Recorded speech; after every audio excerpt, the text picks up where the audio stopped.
welcome back to my channel. I'm just gonna go ahead and jump into this quick DIY. So I'm gonna take my seam ripper, which is what I just showed you guys before, and take apart the sleeves. So what I'm doing here is I am taking two button downs, two thrift store button downs, and I'm turning them into a dress. And so I just removed the sleeves from the seam, and you want to remove it from the seam with the seam ripper instead of just cutting it, because you want to use that seam allowance. Okay, the next thing I'm gonna do is cut the buttons off of the yellow shirt as well as the buttonholes. And in the next clip, you guys are gonna see me map it out exactly how I want the dress to look. Okay, so I love the plaid. The plaid is the main chick, okay, and the yellow is the side chick. Okay, we've all been there. It's all good though. And so I'm gonna add the yellow and sew it down on that end and then fold it so that way you will not be able to see the seam.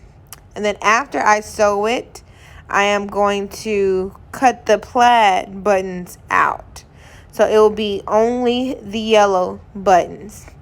As well as I'm also going to sew the sleeves. Okay, so here's a better look at how I am sewing down the buttons. And I'm literally just using a straight stitch, and I'm going to back stitch at the beginning just to secure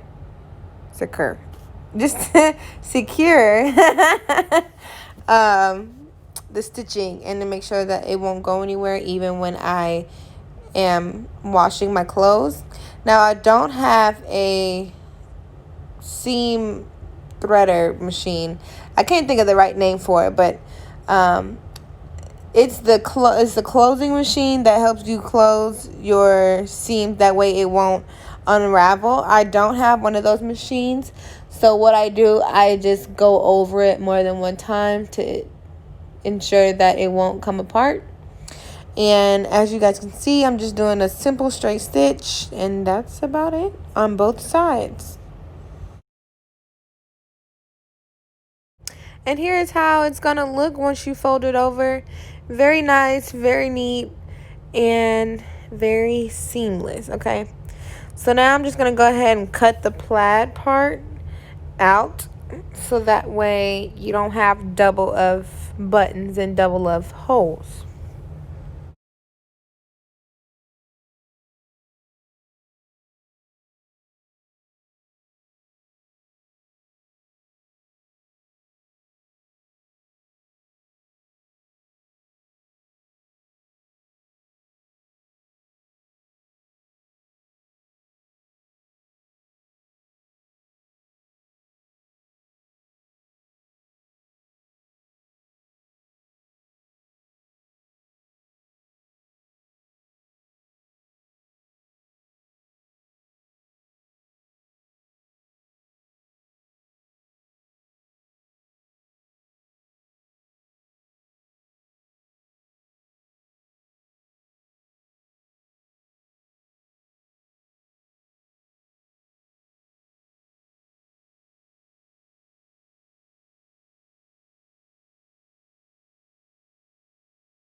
And now for the hard part, sewing on the sleeves. Now, the plaid shirt is a 2X and the yellow shirt is a large, okay? I specifically got them this way simply because I knew I wanted it to be a dress, and I needed the arms to fit normal. And so, as you guys can see, I turned it inside out and used some T-pins to position it correctly and evened it out. Now, the fact that I got a 2X and a large, obviously the arm parts do not match up perfectly. So you're going to see me create like a ruching effect by folding the plaid shirt to create a ruching effect at the top of my dress to make it even to the yellow shirt, okay? This is necessary, like I said, because the plaid shirt is way bigger than the yellow shirt, but you still need them to fit the same. Now, you could put the ruching at the bottom, and what I mean by the bottom, I mean like where your armpit would fold, so that way you won't be able to see the ruching, but the ruching could be like a style, like it could be a look if you would put it on top. I feel like if you would put it under, it could actually be like uncomfortable, and you don't want it. You don't want to wear. You want to be able to wear your DIY. You don't want to be uncomfortable while wearing it. Okay, in the last step of this video, you're going to use the elastic thread, and it has to be a certain thinness of the thread, and you're going to pull it through your bobbin.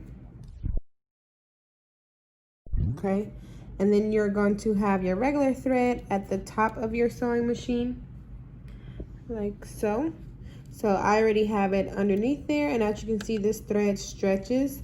And you guys, when I tell you this is the biggest gem that I'm going to give you guys, sorry I broke mine, but when I tell you this is going to be the biggest gem that matters the most, and this is going to change all of your DIYs from the future, because it's going to make things so much easier.